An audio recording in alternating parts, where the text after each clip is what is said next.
네, 국어 수업 이어집니다. 자, 오늘 신사고, 고1 신사고 교과서입니다. 여러분 자습서에 몇 쪽이냐? 오늘 문법 단원 106쪽, 자습서 106쪽 펴놓고 들어갑니다.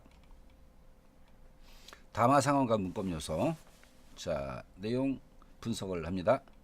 문법 요소는 화자가 자신의 의도를 상황에 맞게 표현하도록 도와주는 언어 요소 중 하나이다. 자, 밑줄입니다. 자신의 의도를 상황에 맞게 표현하도록 도와주는 언어 요소 밑줄.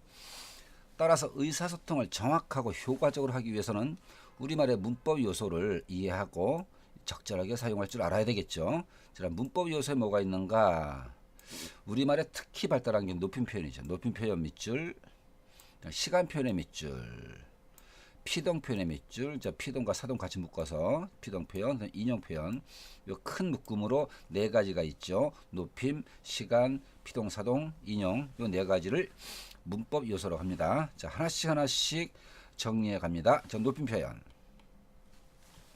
자, 말하는 사람은 화자가 어떤 대상이나 상대의 높고 낮은 정도를 나이가 많다 적다, 신분이 높다 낮다, 그 정도를 구별하여 표현하는 방법을 높임법이라 한다. 국어 높임법은 높임의 대상이 누구냐에 따라 상대 높임법 괄호치기 대화 상대방이죠. 미리 씁니다. 대화 상대방은 곧 청자죠. 씁니다. 청자가 높은 사람일 때 쓰는 게 상대 높임법. 주체 높임법의 괄호 주어라 씁니다. 주어. 문장의 주어에 높은 사람이 왔을 때 쓰는 게 주체 높임. 객체 높임법의 괄호. 문장 상태에서는 목적어나 부사어를 봐야 됩니다. 객체 높임법. 객체가 여기 객체 밑줄 두 개 쓰기. 목적어 또는 부사어. 목적어나 부사어를 객체로 합니다. 그 목적어 부사어 위치에 높은 사람이 떴다. 그러면 높여줘야 한다는 거죠. 하나씩 더 자세히 들어갑니다. 상대 높임법. 청자를 높인다 그랬죠. 화자가 청자를 높임법이긴 한데 여기는 높이는 말, 낮추는 말이 다 포함된 겁니다. 청자를 높이거나 낮추어 말하는 방법으로 주로 종결 표현을 통해 실현됩니다. 종결어미가 중요하다는 거죠. 상대 높임법은 주로 공식적인 자리에서 쓰는 격식체가 있고, 사적인 자리, 편한 사이, 서로 절친한 사이에서 쓰는 비격식체가 있어요. 격식체는 격식을 차려하는 상황이나 공적인 상황에서 주로 사용하며, 심리적 거리를 두는 느낌을 주죠. 반면에 비격식체는 격식을 덜 차리는 사적인 상황, 집안 식구들, 그다음에 학교의 선후배 관계에서 주로 사용하며 친근감을 줍니다. 밑에 예시 상황을 봅니다. 토론대회. 토론대회는 공식적 상황이죠. 격식체를 써야 돼. 이영준 학생 말씀해 주십시오. 친구이지만 같은 동년배라 할지라도 격식체를 써서 주십시오, 뭐뭐 하십시오 그러면 하십시오체죠. 격식체 하십시오체를 쓰는 게 정상입니다. 동아리방에서 친구나 위아래 편한 선후배 사이에서 영준 선배 책 좀 빌려주세요. 뒤에 요자로 끝나면 해요체죠. 해요체를 썼습니다.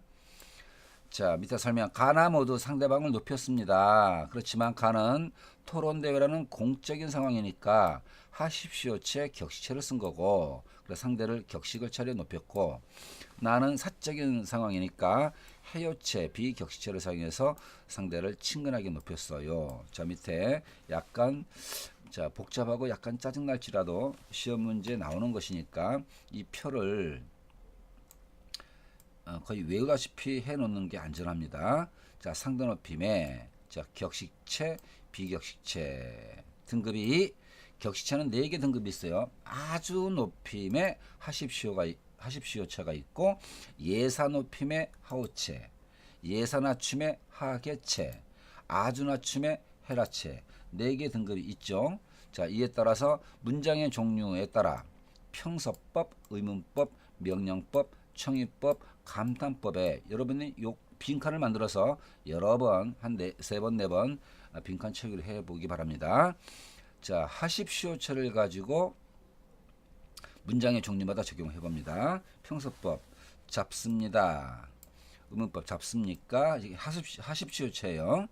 자, 명령법 잡으십시오. 청유법 잡으시지요. 이렇게 되고 감탄법에는 없습니다. 자, 하우체 예산업힘. 자, 이것을 잡소, 잡으오 정도가 되겠고 의문법 잡소, 잡으오 주로 억양의 차이가 있습니다. 자, 하우체는 평서와 의문이 억양 차이로 구분이 됩니다. 명령법 잡소, 잡으오 이것도 억양 차이입니다. 평서법은 억양이 내려가는 거고 의문법은 끄트머리가 올라가는 거고 명령법은 스트레이트 곧게 나가는 그 억양 차이가 있어요. 청유법 잡읍시다. 자, 감탄법 잡는구려. 자, 이게 예시 단어를 잡다라고 하니까 좀 어색하네요. 자, 하계체 하계 하계나 정도 되겠죠. 평서법 잡네. 의문법 잡나 잡는가. 명령법 잡게. 청유법 청유는 같이 하자는 겁니다. 자, 명령은 2인칭 당신 너를 향한 거고 청유는 생략된 주어가 우리입니다. 우리. 명령과 청유가 달라요.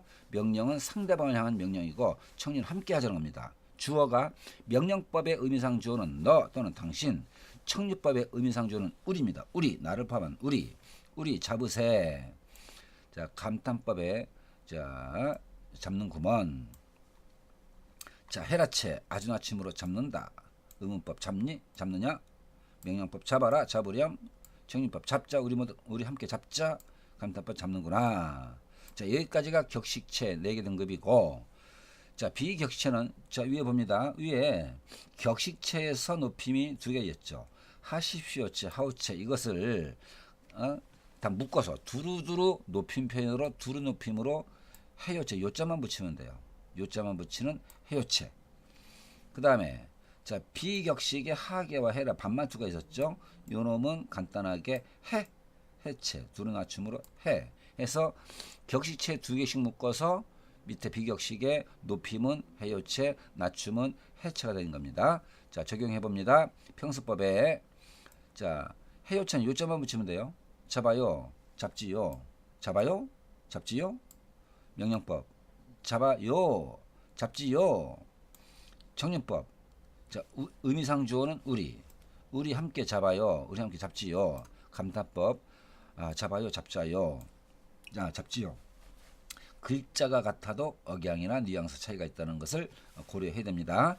자, 반말 요자를 빼면 돼. 해요체에서 요자 빼면 됩니다. 잡아, 잡지, 잡아, 잡지, 잡아, 잡지. 차이가 안 나네. 자, 잡아, 잡지. 자, 똑같네요. 그죠? 글자는 다 똑같은데 글자가 같으면은 억양이나 어조의 차이를 통해서 그 상황에 따라서 달라진다는 것을 알아둬야 됩니다. 자, 그 다음에 자, 아까 상대 높임을 살폈죠. 이제 높임법 중에 주체 높임. 자, 주어를 높이는 것인데 이 주어를 문법 적용에는 서술의 주체를 주어로 합니다. 서술의 주체 곧 주어를 높이는 방법이다. 주체 높임의 방법은 서술의 어간에 선 어머러미 시, 자, 시 또는 의심이 주치고 옆에 확실하게 씁니다. 주체 높임 선 어머러미라고 씁니다. 주체 높임 선 어머러미. 시나 의시가 붙어 실현되는 것이 일반적이지만 그 밖에 주체 높임의 어휘로 잡수시다, 먹다 말고 잡수시다, 자다 말고 주무시다와 같이 높임의 뜻을 갖는 특수어휘, 특수어휘 밑줄 그 어휘 자체가 높임의 뜻을 갖는 겁니다. 이것을 사용하거나 또는 주격조사 사람이 철수가 대신에 할아버지께서 할머니께서 주격조사 높임의 주격조사 깨서를 사용하기도 합니다. 여기서 좀 수준 높은 문법 문제 대비하면은 자, 가령 자, 어떤 장면을 바라보다에서 높일 때는 바라보시다 하겠죠. 자, 옆에 비교 단어 자, 바라보시다라고 씁니다. 바라보시다. 자, 여기서 이 용언의 기본형이 뭘까요? 바라보다지. 바라보다에서 바라보까지가 어간이고 뒤에 있는 시다가 엄인데 그 중에 요 시가 요 시를 주체 높임 선어마름이 선어마름이라고 하죠. 자, 바라보시다의 시는 선어마름입니다. 높임 기능 주체 높임 선어마름인데 여기 잡수시다와 주무시다를 다시 봅니다. 잡수시다 주무시다. 자, 이놈은 이놈이란다. 잡수시다는 이 자체가 기본형이니까 어디까지 어간이야? 자, 이렇게 긋습니다. 잡수시까지가 어간이야. 그러면 시는 선어마러미가 아니고 어간의 일부인 거죠. 마찬가지로 주무시다의 어간은 주무시까지야. 자, 이렇게 선을 긋습니다. 주무시까지가 어간이야. 따라서 잡수시다의 시, 주무시다의 시 이건 어간의 일부인 거고 바라보시다의 시 이거는 선어마러미다. 구분을 해 놓습니다. 문제에 나올 확률이 높아서 얘기하는 겁니다. 자, 밑에 예시 그림을 봅니다. 할아버지가 이것이 아니고 할아버지께서죠. 깨서 동그라미 주체 높임 주체 높임 주격 조사입니다. 책을 읽으신다. 형태소별로 쪼개면 익, 의시, 니은, 다가 되겠죠. 이 중에 의시, 시가 들어있죠. 이게 주체 높임 선어마름이. 오른쪽 그림. 할아버지께서 주체 높임 주격조사.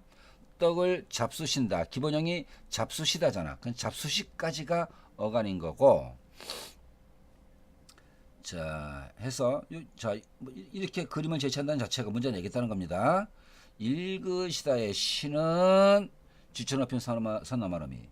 잡수시다에 들어있는 시는 어간의 일부. 구분해 놓습니다. 자, 밑에 설명. 가와 나에서는 문장의 주어를 높이기 위해 주체 높임, 높임의 주격조사 깨서를 썼고 선어마름이 시를 쓴 게 읽으시다죠. 그 다음에 잡수시다는 통째로 특수어입니다. 자, 이런 방법으로 주어를 높였다는 얘기. 자, 그 다음에 객체 높임법을 봅니다. 자, 다시 한번 강조. 객체 높임법에서 객체 동그라미. 자, 문장의 객체는 뭐다? 옆에 나오는 목적어의 동그라미, 부사어의 동그라미. 자, 객체는 목적어나 부사어다. 즉 목적어나 부사어에 높은 사람이 왔을 때 받아주는 거다. 자, 목적어나 부사가 지시하는 대상, 즉, 자, 서술의 객체, 목적어나 부사입니다. 자, 객체 높임으로 쓰이는 어휘들, 모시다, 뵈다, 자, 모시다, 뵈다, 뵙다, 들이다, 여쭈다, 여쭙다 등과 같은 높임의 뜻을 가진 특수 어휘를 통해 아까 주체 높임에서도 주무시다, 잡수시다 있었죠? 특수 어휘는 특수 어휘인데 이게 주체 높임으로 쓰이냐, 객체 높임으로 쓰이냐 판단을 잘해야 됩니다. 또 부사의 경우에 조사 철수에게 대신에 아버님께, 할아버지께, 깨라는 객체 높임 부사격 조사를 쓰기도 합니다. 에게와 깨는 부사격 조사인데 높임 기능을 갖는 것이 깨죠. 자, 부사격 조사, 객체 높임. 자, 예시 상황을 봅니다. 지나가 할머니를 목적어죠. 목적어니까 객체야.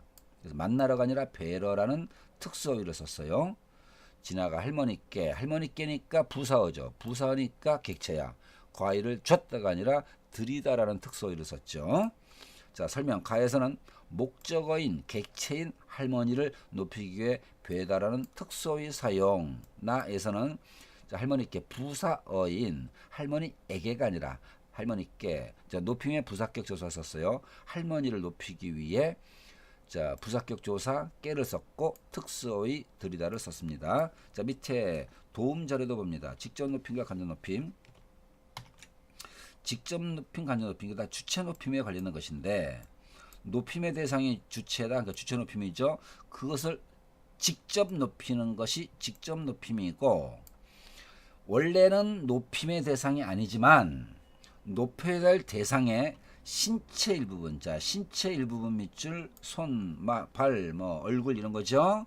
그다음에 소유물, 그분이 가지고 있는 소유물 또는 그분의 주변 가족 밑줄. 자, 신체 일부, 소유물, 가족 등을 간접적으로 높이는 것을 간접 높임이라 한다. 간접 높임은 서술의 주체를 높이기 위해 그 사람의 신체 부분이나 소유물, 생각 등과 관련된 서술어에 자 이거 중요합니다. 선어 말음이 시를 쓴다. 자 하나 더 강조합니다. 시 옆에다가 특수어휘 X 특수어휘를 쓰면 직접 높임이고 특수어휘가 아니라 시만 쓰면 간접 높임이 되는 겁니다. 자 예문을 봅니다. 할아버지께서는 머리가 하얗게 쉬셨다. 여기서 자 할아버지가 전체 주어이지만 뒤에 뒷부분은 서술절이에요. 서술절의 주어가 머리잖아. 자 원래 높인다는 것은 사람만 높이는 것이라서 머리는 높일 필요가 없어요. 머리는 높일 필요가 없는데도 머리가 하얗게 셋이었다라고 높여준 이유는 이 머리가 할아버지의 신체 일부니까 그러죠.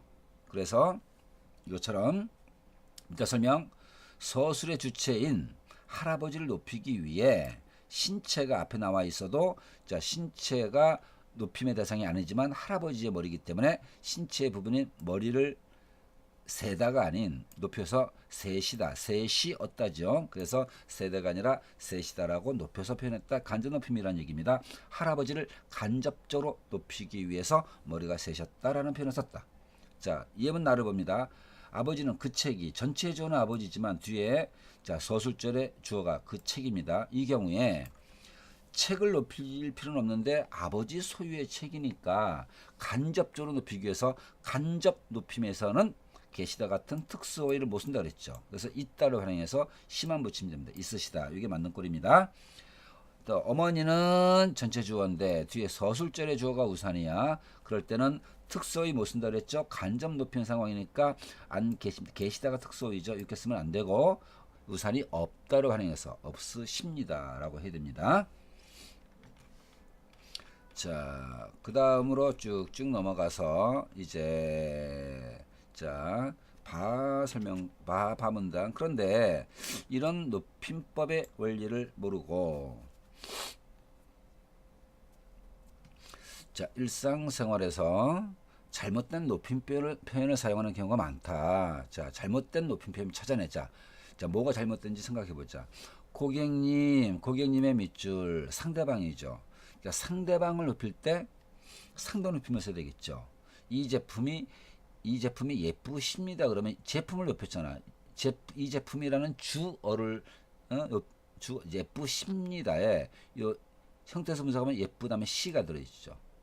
요 시 동그라미. 시는 주체 높임이야. 즉 이 제품을 높이는데 제품은 사람이 아니니까 높일 필요가 없는 높인 거죠. 자, 그럼 이 경우에 높임의 대상은 제품이 아니고 고객님이죠. 자, 고객님은 상대방이고 대화 상황에서 청자이니까 청자 높임, 상대 높임으로 비읍니다만 들어가면 되겠죠. 그래서 시자를 빼야 됩니다. 어떻게 쓴다?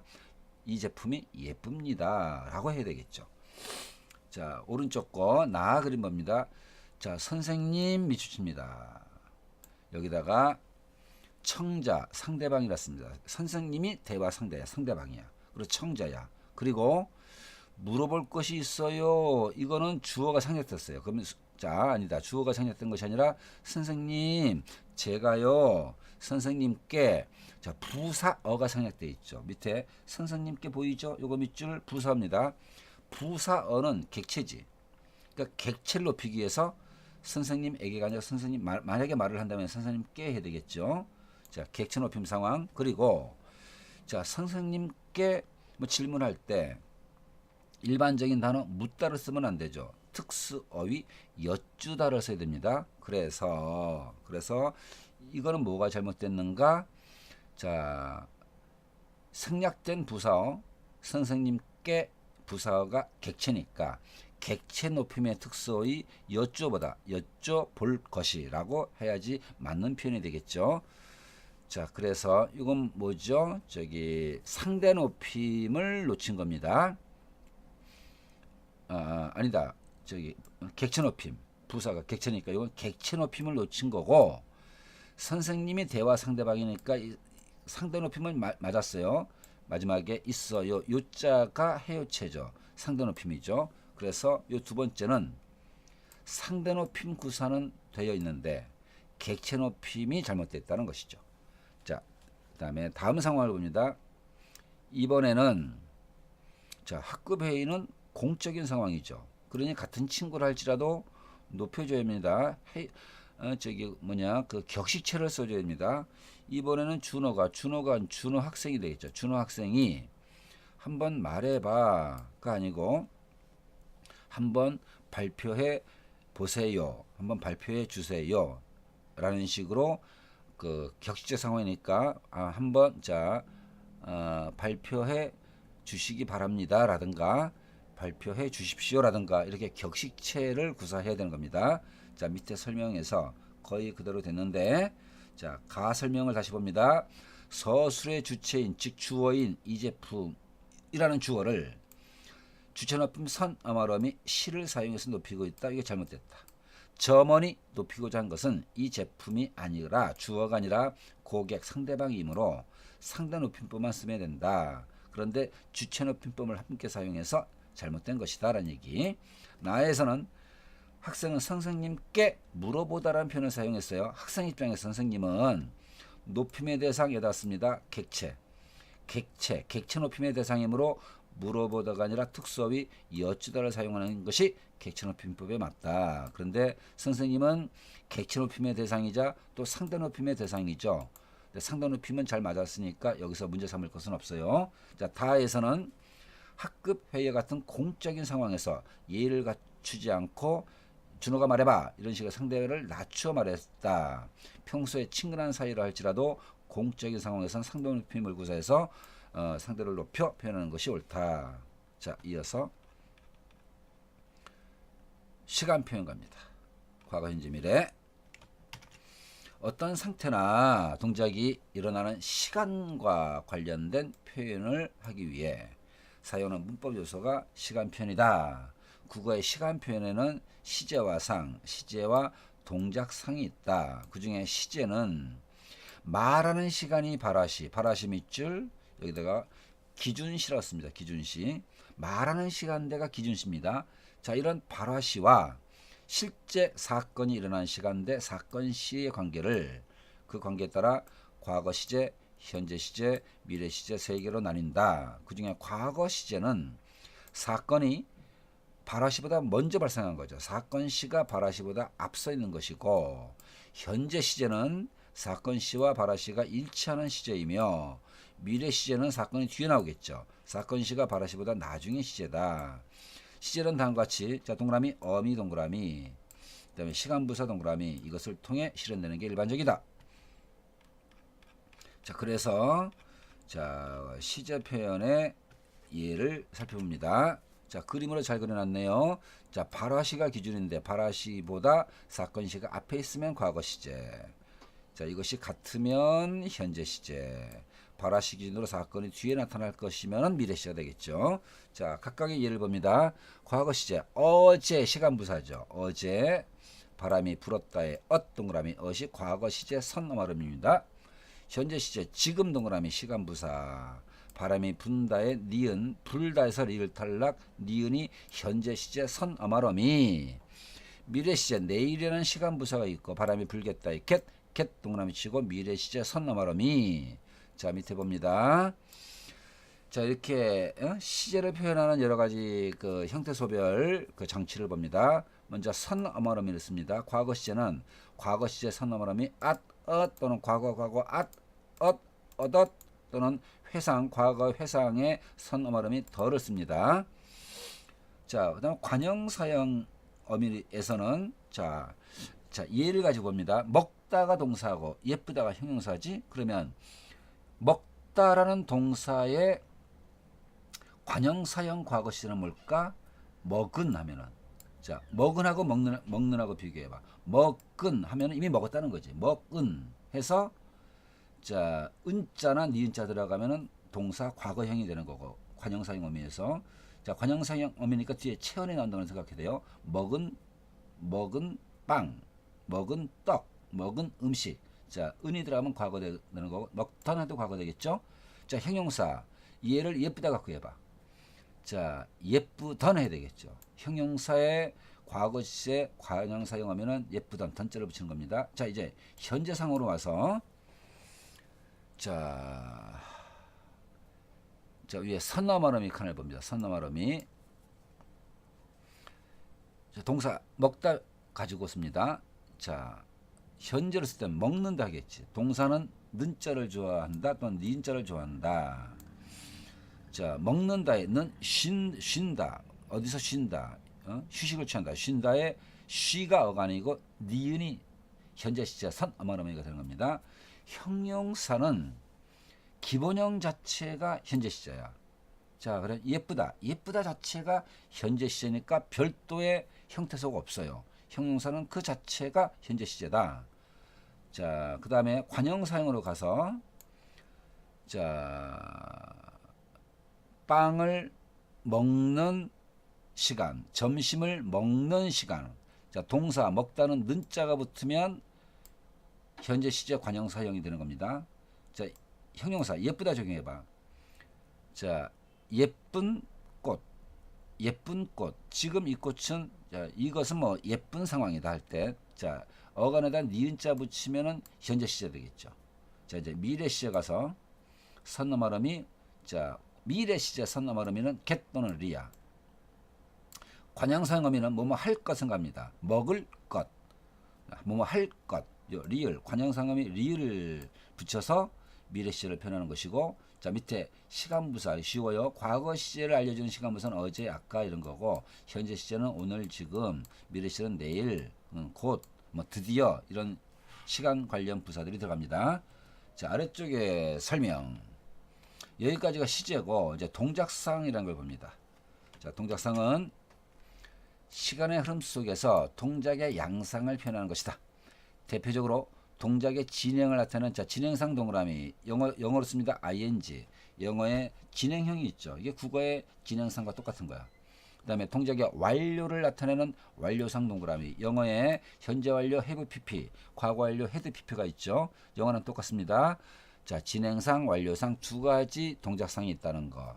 자, 진행상의 표현 방법 밑줄칩니다. 뭐뭐 하고 있다 또는 어떤 일이 되어 가다, 고 있다, 가다 이런 식이 진행상을 표시하는 방법이고, 완료상은 그 일이 다 이미 완료됐다, 끝났다는 겁니다.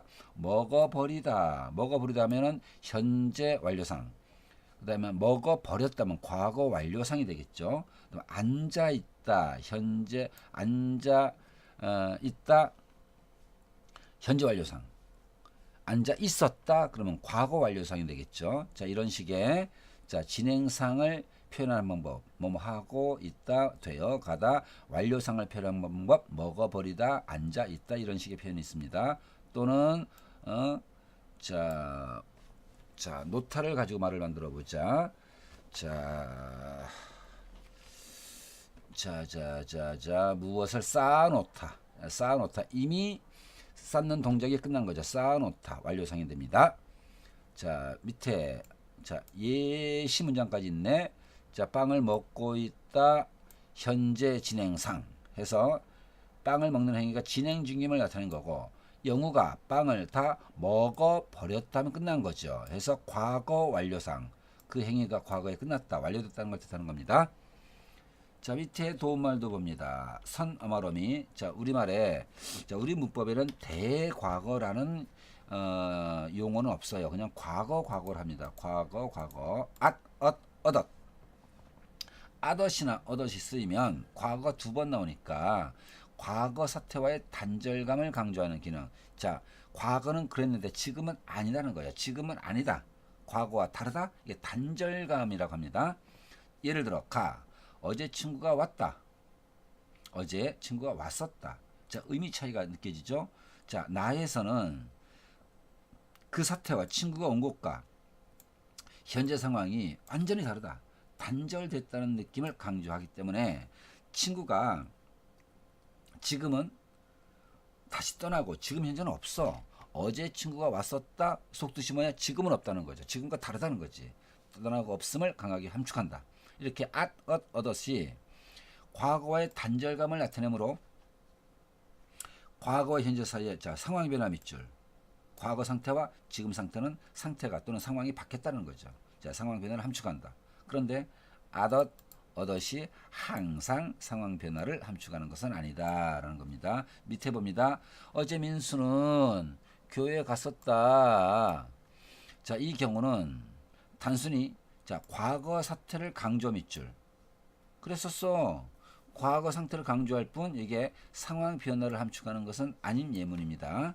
그 다음에 선어음이 더. 이 더는 보통 과거 회상 선어말음이라고 해요. 과거 어느 때죠. 직접 경험 밑줄. 그랬더라. 직접 경험. 직접 경험을 통해 알게 된 사실을 현재의 말하는 장면에 그대로 옮겨와서 전달한다는 뜻이다. 자, 선생님은 기분이 좋으시더라. 남의 말을 전달하는 것이 아니라 과거에 지가 직접 경험했다는 거죠. 그런 경우에 쓰는 게 과거 회상 선어말음이 더라는 거다. 자, 쭉쭉 가서 이제 자, 또 계속 자, 시간 표현, 시제 표현 갑니다. 자, 국어의 시간 표현은 단지 시간만 드러내는 것이 아니다. 자, 가나다 세계를 통해서 현재 시제 선남한 의미가 무엇을 표현하는지 알아보자. 진호가 지금 웃는다. 현재 시제 선남한 의미는 이게 현재 시제 선남할. 승주가 내일 떠난다. 니은 현재 시제 선남할. 이순신은 명랑대첩에 나아갔고 기적 같은 승리를 거두다에서 니은자 붙어서 현재 시제 표현이 됐어요. 자, 가나다 모두 현재 시제 선어머럼이 는이나 니은이 사용됐다. 그런데 가에 있는 는은 자, 지금 웃는다 현재 시제를 표현했어요. 단순한 현재 시제입니다. 그런데 나의 니은은 승주가 내일 떠난다 되어 있죠. 거기 자, 내일에 주목합니다. 내일은 시간 부사로 미래 상황이죠. 해서 내일 떠난다. 자, 이것을 형식적으로 니은자가 니은이 사용됐다고 해서 현재 시제로 단정하지 말라는 거죠. 이거는 의미상 자, 가까운 미래 표현 미주십니다. 가까운 미래 표현.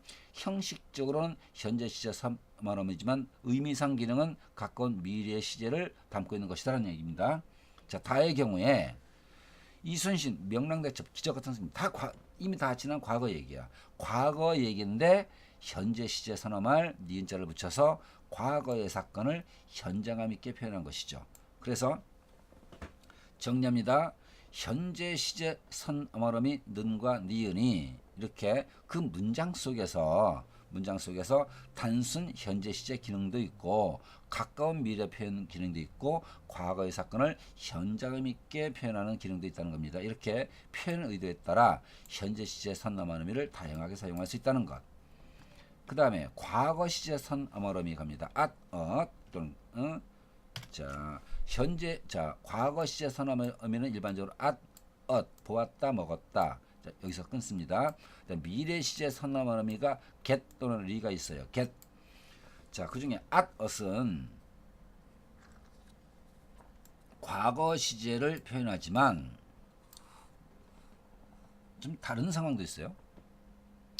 꽃이 활짝 피었구나의 동그라미. 이 과거 시제와 글자가 똑같은데 실제 의미 기능은 꽃이 활짝 피었구나 상태가 핀 상태가 완료돼요. 지금 말하는 시간까지 지속되거나 또는 영향을 미치고 있는 상황을 나타낼 때도 사용된다. 자, 과거의 핀 꽃이 지금까지 지속되고 있다는 거죠. 자, 해서 자체가 형태서로는 과거 시제 선어말음이 과거 시제이지만 실제 의미 기능은 밑에 씁니다. 동작상의 의미. 자, 어떤 것이 동작상의 진행상과 완료상이 있었죠. 그래서 이거는 상태가 자, 앞에 자, 상태가 완료되었거나 또는 지금까지 이어지고 있다라는 완료 또는 진행의 의미를 문맥에 따라서 달리 가질 수 있다는 의미입니다. 자, 또 이어지는 것. 이대로만 공부한다면 틀림없이 대학에 붙었다. 형태적으로 과거 시제 선어말음이죠. 그런데 의미를 보면은 자, 발화시에서 볼 때 미래의 사건이나 미래 밑줄 이대로 쭉 공부해 나가면 틀림없이 대학에 붙을 거야라는 거잖아. 그래서 미래의 사건이나 일을 여기 밑줄 이미 정해진 사실 밑줄 내용상 대학에 붙는 것이 미래 상황인데 이렇게 공부하면 틀림없이 붙었어 너는. 그러면 이미 정해진 사실처럼 굳어지겠죠. 그럴 때 쓰는 용법도 있다는 겁니다. 자, 그 다음에 get자가 일반적으로 미래시제 선어말음인데 이런 예문. 고향에서는 벌써 추수를 끝냈겠다. 벌써니까 시간대상 과거죠. 이거는 그 단순하게 미래를 뜻하는 의미 기능이라 보다는 과거 상태에 대한 추측 기능을 하는 거죠. 이어서 올해는 목표를 꼭 올해가 아직 안 끝났죠. 미래 상황이야. 다가오는 미래입니다. 꼭 달성하겠다. 해서 이 get은 주체의 의지를 담기도 합니다. 해서 무조건 또는 at은 무조건 과거고 는이나 니는 무조건 현재고 get 또는 re는 무조건 미래고 이런 것이 아니라 그 문맥 상황에 따라서 서로 의미하는 의미상 시간대가 다를 수 있고 특히 미래 시의 경우에는 추측이나 의지의 기능이 get 또는 re는 추측이나 의지의 그 의미 기능이 있다는 것도 알아둬야 된다는 겁니다. 이처럼 국어의 시간 표현은 단순하지가 않다. 다양한 표현 효과를 낼 수 있다. 따라서 효과적인 의사소통을 하기 위해서는 시간 표현 적절하게 선택하여 사용해야 한다는 거죠. 자, 밑에 도움말에 미래 시제 리를 봅니다. 미래 시제 선어말음이 리는 아까 get이 미래 기능만이 아니라 추측 의지 기능이 있다고 그랬죠. 마찬가지로 리 역시도 추측 또는 의지나 의도 다 표현할 수 있다. 그러나 리는 객과는 달리 뭐뭐 하리다, 당신을 곧 보리다 또는 하리라, 하리까, 하리니 이와 같이 한정된 표현 밑줄. get보다는 리가 쓰임이 한정돼 있다는 얘기죠. 또 하나 나 당신을 곧 보리다 하게 되면 왠지 옛날스러운 예스러운 의미까지 포함되죠. 자, 밑에 1번 봅니다. 예스러운 표현으로 어떤 상황이든 화자의 추측을 추측 밑줄 그러리라. 자, 그 다음에 또 예스러운 표현으로 주어가 어떤 일을 할 의향이나 의지 밑줄. 이것이 리의 의미 기능이란 얘기입니다. 자, 이제 피동사동으로 갑니다. 자, 피동에 동그라미 치고 영어의 수동태 비슷합니다. 수동태. 주어가 당하는 거죠. 주어가 당하다. 문장은 동작이나 행위를 한 주체를 주어로 하느냐. 동작이나 행위를 한 주체를 주어로 하느냐까지 끊어서 능동이랐습니다. 당한 대상을 주어로 하느냐 끊어서 피동이랐습니다. 이에 따라 능동문, 피동문으로 나뉜다. 주어가 동작을 자기 힘으로 하는 것을 나타내는 표현이 능동. 주어가 능동적으로 한 겁니다. 주어가 다른 주체에 의해 동작을 당하게 되는 것, 주어가 당하는 경우 이런 것을 피동 표현이라고 한다. 자, 끊어놓고 그 중에 피동 표현은 능동사의 어간에 가령 먹다가 있으면 먹다의 먹이 어간이죠. 여기에 이, 히, 리, 기 이게 다 피동전미사지. 피동전미사 이히리기. 피동전미사는 딱 4개로 한정되어 있어요. 이히리기 피동전미사가 붙어서 만들어진 피동사도 있고, 보게 되다, 또는 예뻐지다, 뭐 하게 되다와 같은 표현으로 실현되는 경우도 있어요. 피동전미사로 피동문을 만드는 경우나 되다, 어지다, 뭐 하게 되다 이런 표현을 통해서 만들어지는 피동문 2가지 종류가 있다는 겁니다. 자, 그런데 능동문이었는데 이게 피동문으로 바뀔 때는 능동문 하나 만들게요. 경찰이 도둑을 잡았다. 경찰이 도둑을 잡았다. 능동문입니다. 피동문을 바꿔봅니다. 도둑이 경찰에게 잡히었다가 되는 거지. 그러면 능동문의 주어 경찰이 이것이 피동문의 경우는 도둑이 경찰에게가 되니까 능동문의 목적어가 경찰이 도둑을이라는 목적어가 피동문의 주어 도둑이로 바뀌죠. 그리고 능동문의 주어 경찰이라는 부분이 피동문의 부서 경찰에게로 바뀌죠. 문장을 써놓고 보면 쉬워요. 경찰이 도둑을 잡았다. 자, 주어 목적어가 바뀌어요. 자, 도둑이 경찰에게 능동문의 주어였던 경찰이 피동문의 부사로 바뀌죠. 이런 식의 변화가 있다는 얘기입니다. 그다음 피동 표현은 보통 화자나 필자의 의도나 심리를 담고 있을 때가 많다. 자, 가나 표현 의도 차이를 생각해 보자. 재원아, 이게 무슨 소리니? 제가 화분을 깼어요. 이게 능동 표현이죠. 화분이 깨졌어요. 피동 표현이죠. 자, 능동 표현 시의 심리, 피동 표현 시의 심리가 다르다는 겁니다. 가에는 화분을 깬 행위의 주체인 나가 제가 깼어요. 이게 주체가 드러나 있어요. 그러나 나에는 화분이 깨졌어요. 화분을 깬 행위의 주체는 드러나 있지 않고 행위를 당한 화분만 드러나 있다. 여기에는 화분을 주어로 내세움으로써 화분이 깨졌다는 사실을 강조하고, 자, 이 부분 화분이 깨졌어요라고 할 경우에 이렇게 피동문을 쓸 경우에 뭐냐? 화분이 깨졌다는 사실 강조. 자, 그리고 화분을 깬 주체가 누가 화분을 깬 것인지 주체가 누구인지 드러내지 부각하지 않으려는 심리가 반영됐다 볼 수 있는 거죠. 책임 회피야. 자, 이와 같이 피동 표현은 행위를 당한 대상을 강조할 뿐만 아니라, 자, 여기 괄호 칩니다. 행위를 당한 대상 강조 괄호. 자, 그 다음에 행위의 주체를 밝히고 싶지 않은 경우 괄호. 세 번째, 행위의 주체가 중요하지 않거나 누구나 다 아는 대상이어서 말할 필요가 없는 경우 괄호. 또 주체가 누군지, 행위의 주체가 누군지 분명히 알 수 없는 경우 괄호. 이게 네 가지 경우에 피동 표현이 사용된다는 거죠. 자, 이러한 표현 효과가 있는 피동 표현을 적절히 사용하면 화자나 필자의 의도가 잘 반영된 담화 이야기를 구성할 수 있다. 하지만 피동 표현을 부정확하거나 부적절하게 사용하면 그런 의도를 효과적으로 드러내기 어렵게 된다.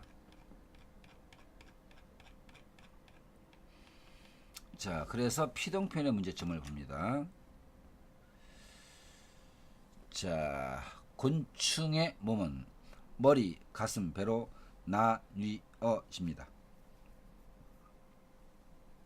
자, 밑에 이거 어디를 보냐면 이 줄을 봅니다. 가에는 나누다는 능동인데 나뉘다로 하게 되면은, 자, 밑에 형태수 분석한 겁니다. 나누다의 나누에다가 이가 붙어 있죠. 이 동그라미입니다. 요 이가 피동전미사야. 나뉘다 자체가 피동사입니다. 왜? 피동전미사 이가 붙어 있으니까. 그리고 나뉘어지다. 여기 어지의 동그라미입니다. 어지가 또 피동문을 만드는 장치예요. 합칩니다. 그럼 나뉘어지다는 피동 표현이 두 개 들어있죠. 나뉘다의 이 피동전미사, 어지 피동 표현 해서 이중 피동이 되는 거야. 그래서 여기에 나뉘어집니다에다가 씁니다. 이중 피동. 자, 우리 국어 문장 쓰기 원칙이 있어요. 하나가 뭐냐? 능동이 가능하면 능동으로 써라. 피동문 회피의 원칙이 있고, 또 하나는 이중 피동 금지의 원칙이 있어요. 자, 우리 그 문법 원칙 중에 원칙은 원칙이지만 예외가 있는 경우도 많죠. 그러나 이중 피동 금지의 원칙은 예외가 없어요. 무슨 말이냐? 이중 피동치고 허용되는, 문법적으로 허용되는 표현은 단 하나도 없다는 겁니다. 이중 피동은 무조건 안 돼요. 자, 그러면 이중 피동이 안 된다면 어떻게 써야 돼? 피동을 능동이 가능하면 능동으로 바꾸고, 안 되면 피동을 한 번만 써야 됩니다. 이 문장의 경우에 나뉩니다 해야 되겠죠. 나뉩니다. 또는 나누어집니다. 자, 여기 나와있어. 둘 중 하나만 사용해서 나뉩니다 이라는 피동전미사가 하나만 들어있어요. 나누어집니다. 어지라는 피동 표현이 한 번만 들어있어요. 이렇게 해도 의미가 충분히 전달되는데 이중 피동 표현을 굳이 사용해서 잘못됐다는 얘기죠. 그 다음에 예시자료 나를 봅니다. 이 건물은 그에 의해 만들어졌습니다. 이건 영어 문장을 번역한 거죠. 번역 투 문장입니다. 밑에 번역 투 문장 밑입니다. 자, 위 부분 설명 들어봅니다. 자, 이거는 간단하게 이 건물을 또는 그가 이 건물을 만들었습니다 하면 되겠죠. 이거는 능동문 우선 원칙을 적용해야 됩니다. 이렇게 능동문으로 표현해도 될 것을 굳이 피동문으로 표현해서 어색하게 만들었다. 이것이 번역 투 문장이다. 영어 문장에 익숙해지다 보니 이렇게 어색한 피동 표현을 사용할 필요가 없는 상황에서도 피동 표현을 사용한 것이다 라는 거죠. 피동 표현이 오용, 잘못 사용된 두 가지 사례를 다뤘어요. 자, 이처럼 이중 피동 안 돼요. 또 피동 표현을 능동이 있음에도 불구하고 피동 표현을 지나치게 사용하면 문장이 자연스럽지 못하고 어색하게 될 수 있으므로 그 표현이 바르고 적절한지 따져봐야 해. 자, 이제 인용 표현을 봅니다.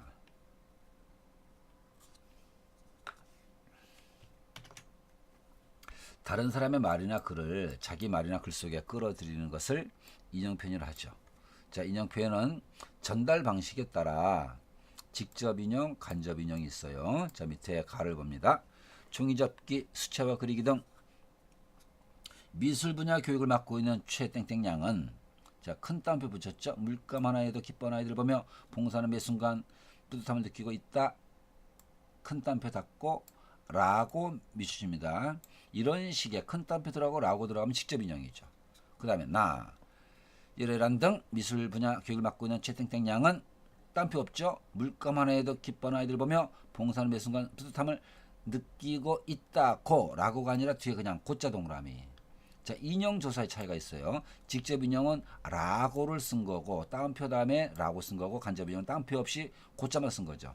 자, 인용 조사 라고는 직접 인용, 고는 간접 인용. 자, 그 다음 문단 가와 같이 다른 사람의 말을 직접 인용할 때는 인용하는 문장에 큰 따옴표를 붙이며 인용조사 라고를 사용한다. 나와 같이 다른 사람의 말을 간접 인용할 때는 인용조사 고만 쓴다. 그런데 자, 이와 반대로 이게 원칙인데 직접 인용에 고를 쓰거나 간접 인용에 라고를 쓰면 무조건 잘못된 것이니까 조심해서 써야 한다는 얘기. 그 다음 문법 요소를 이렇게 정확하게 알고 적절하게 사용하는 것은 원활한 의사소통을 위해 중요한 일이다. 따라서 다양한 문법 요소 특성을 잘 알고 상황에 맞게 효과적으로 사용할 수 있는 능력을 기르도록 노력해야 한다. 자, 여기에 핵심 정리 파트를 다뤄봅니다.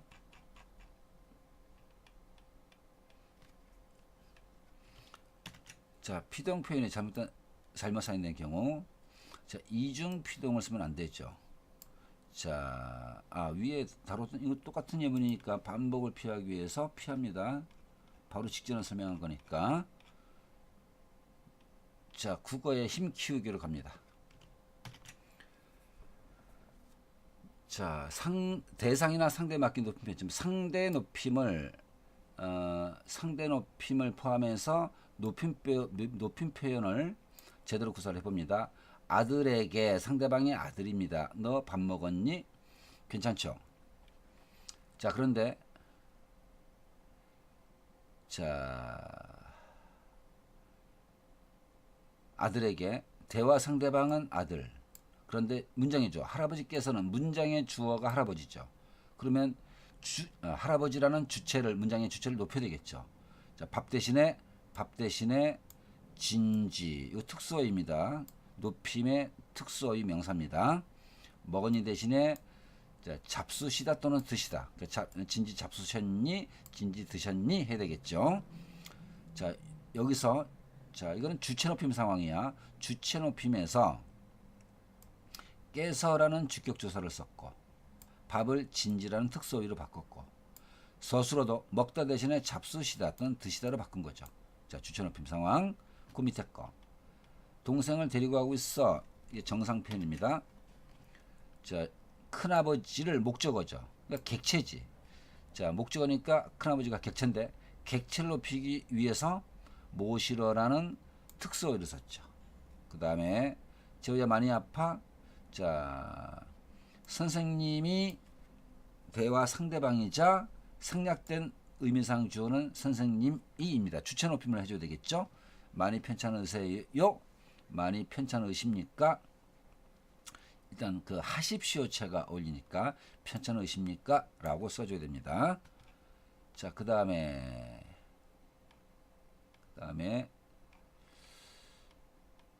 자, 어딨냐?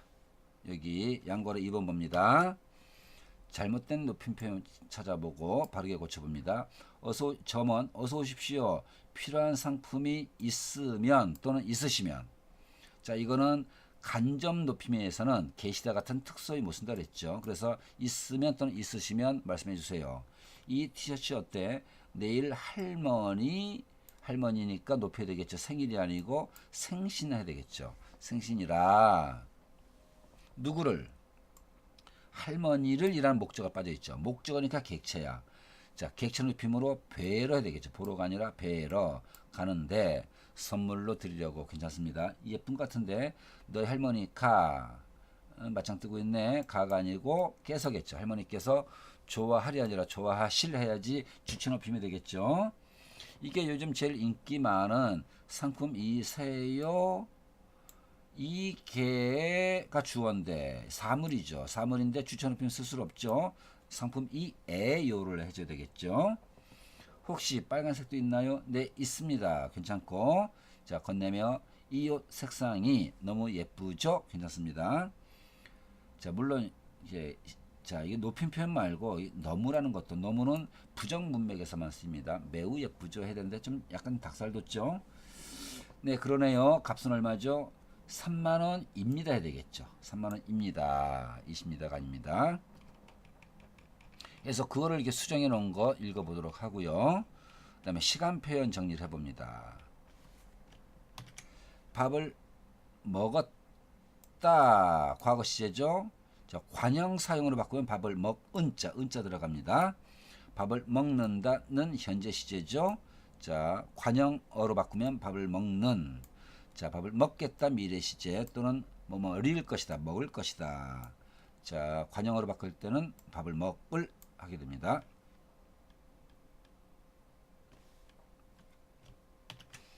자, 그 다음에 자, 시간 표현 찾아보고 기능을 정리해 보자. 나는 어제니까 과거죠.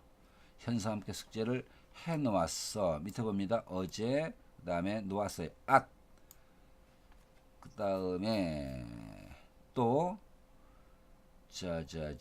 해서 자, 어제하고 놓았다에 들어가서 밑에 1번 과거 시제를 표현했습니다. 그리고 해 놓았어 하면은 이미 완료된 거죠. 그래서 해는 하어의 결합이니까 어놓다를 통해서 그 동작이 완료됐다는 거죠. 완료상을 표현했습니다. 자, 니은을 봅니다. 그는 지금이라는 현재 시간 부사가 있고 하늘에 떠가는 는자가 현재 시제 현재 시제를 뜻하는 관형 사용어이죠. 자, 그 다음에 보고 있다. 자, 우선 두 개.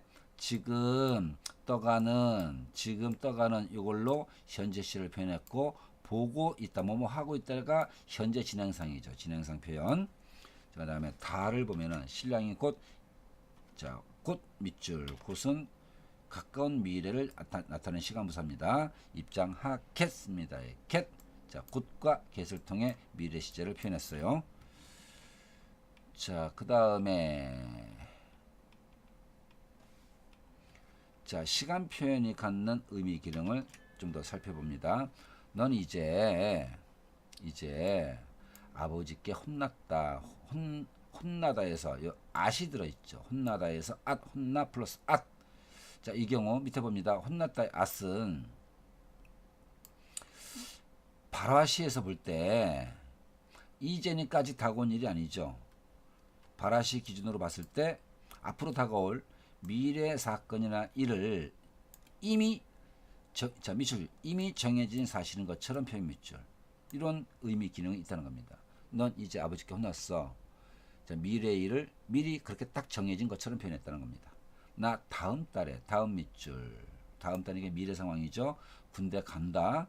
형식적으로는 현재 시제인데 가 플러스 니은 플러스다. 이 니은은 가까운 미래에 일어날 일을 표현 밑줄 이런 기능이 있고, 그 다음에 나도 네가 가는 곳으로 이번 주도 봉사로 가겠어요. get. 자, 미래 시제 선언 말음인데 이거는 단순한 그 미래 시제가 아니라 플러스 뭐 주체의 의지까지 담겨 있죠. 그래서 미래 시제는 추측 또는 의지인데 이 경우는 추측이 아니고 미래 아니 의지를 담는 기능을 하고 있어요. 그 다음에 능동 피동을 봅니다. 자, 피동문 여름이 되면 개와 고양이가 많이 버리어지니까 어지 들어 있어서 피동문이 된 거죠. 어지. 자, 이렇게 피동문이 그 지니고 있는 표현어가 개와 고양이를 버리는 주체를 밝히지 않았어요. 단지 버려진 대상인 개와 고양이를 강조하는 효과가 있죠. 자, 능동문을 바꿔봅니다. 여름이 되면 사람들은 개와 고양이를 많이 버립니다. 이렇게 능동으로 했을 때 개와 고양이를 버리는 행위의 주체인 사람들을 부각하는 효과를 줍니다. 자, 그 다음에 자, 피동표현의 문제점. 창문이 닫혀졌는지. 자, 글자 쪼개봅니다. 닫히어지다. 닫히어지다 해서 히가 피동전미사고 어지가 또 피동표현이죠. 닫히어지. 이중피동인 거죠. 그러니까 닫혀졌는지 뭐가 있어? 이중피동 표현에 사용돼서 잘못했습니다. 자, 고쳐보자. 그냥 이중피동은 피동을 한 번만 쓰면 됩니다. 닫혔는지 또는 닫아졌는지가 맞는 표현이 돼요. 자, 나를 봅니다. 최근 수돗물에서 녹물이 섞여 나와 말썽이 빚어지고, 아, 이거 영어식 표현이네. 자, 말썽이 빚어지고는 번역투 표현으로 불필요한 피동입니다. 능동으로 바꿔야 돼. 자, 말썽을 빚고 있습니다. 로 바꿔주면 됩니다. 자, 그 다음에 4번. 자, 직접인형, 간접인형. 그는 함께 산책하시겠어요? 라고 따옴표 있고 라고 있으니까 직접 인형이죠. 간접인형 바꿔보자. 그는 함께 산책하겠냐고 의문형이니까 냐고 간접인형. 그 다음에 현호는 나에게 내가 앉아있는 이곳에 가만히 있으라고 간접인형이죠. 직접인형 바꿔보자. 현호는 나에게 내가 앉아있는 그곳에 가만히 있어. 그 다음에 따옴표 붙이고 라고라는 직접인형 조사를 쓰면 되겠죠. 자, 각종 매체에서 문법 요소가 잘못 사용되는 사례를 살펴봅니다. 자, 땡땡땡은 이곳은 이 제품은 프랑스 황후의 옷에서 영감을 받아 제작되신 이거 높임법이 잘못 사용된 거죠. 그냥 제작된으로 바꿔야 되겠죠. 제작된 제품입니다. 그 다음에 이 제품이 잘 입어지실 이거 번역투 문장으로 불필요한 피동입니다. 자, 예문도 좀 잘 안 맞는데, 자, 우리말답게 피동에서 벗어난 능동으로 쓰면 이 제품을 잘 입으실 거예요 되겠죠. 이 제품 잘 입으실 거예요. 자, 그 다음 거. 주말에 비가 오면서 늦더위가 주춤할 것으로 예상되겠습니다. 개자 쓰게 되면은 이게 주어가 자, 늦더위가 주춤할 것으로 주어가 늦더위니까 예상됩니다 되겠죠. 예상됩니다. 개자 쓰게 되면 추측이나 의지인데 여기서는 그 의지로 쓸 것이 아니니까 단순 피동으로 예상됩니다. 예상됩니다. 신문자료. 제주에 이 오름은 주민들 사이에 옛날부터 한번 들어가면 나올 수 없다. 따옴표 붙였으니까 직접 인형이죠.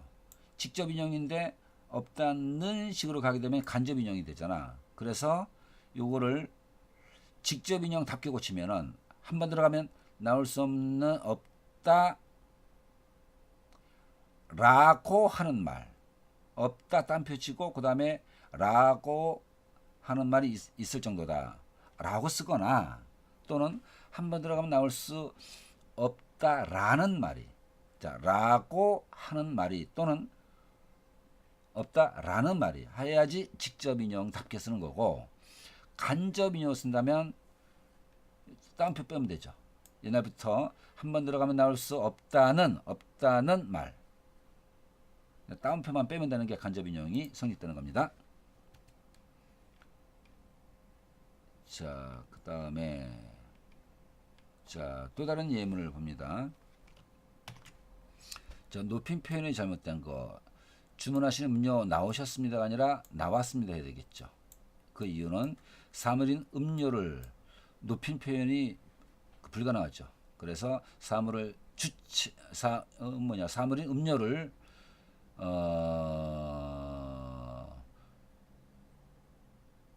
주체 높임 선어머럼이 시자를 쓸 수가 없죠. 나오시였습니다. 시가 주체 높임인데 음료를 주체 높임으로 받아줄 필요가 없으니까 나왔습니다 하면 되고, 자, 피동 표현. 텔레비전에 비춰지는 이게 불필요한 피동입니다. 그래서 텔레비전에 비치는 해야 되겠죠. 비치는. 그 다음에 시간 표현. 한 번 말한 내용이나 또는 한 번 말했던 내용, 오른쪽에서 한 번 말한 내용 또는 말했던 내용으로 바꿔야 됩니다. 왜 그런가? 이 설명. 자, 말했 하는 순간에 과거 시제인데 는자 들어가면 현재 시제죠. 앞에 거는 과거, 뒤에 거는 현재라서 이게 안 맞는 겁니다. 그래서 말한 내용 또는 말했던 내용으로 바꿔야 되겠죠. 자, 인용 표현. 주영이는 어제 자기 휴대전화에 메시지를 꼭 남겨라고 나에게 말했다. 자, 그러면 뒤에 라고가 있죠. 라고는 직접 인용인데 따옴표가 없으니까 간접 인용으로 바꿔야 되잖아. 그래서 바꿀 때 주영이는 어제 자기 휴대전화에 메시지를 꼭 남겨라가 아니라 남기라고 나에게 말했다. 이렇게 바꿔야 됩니다. 따옴표 없이 간접 인용인데 직접 인용에 라고를 썼으니까 잘못된 것이다. 자, 그 다음 페이지 보면 앞에서 쭉 진행된 것을 확인하는 거니까 진행된 내용을 참고해서 스스로 채우고 확인을 받도록 합니다. 자, 오늘 수업을 여기서 마칩니다. 수고도 많았어요.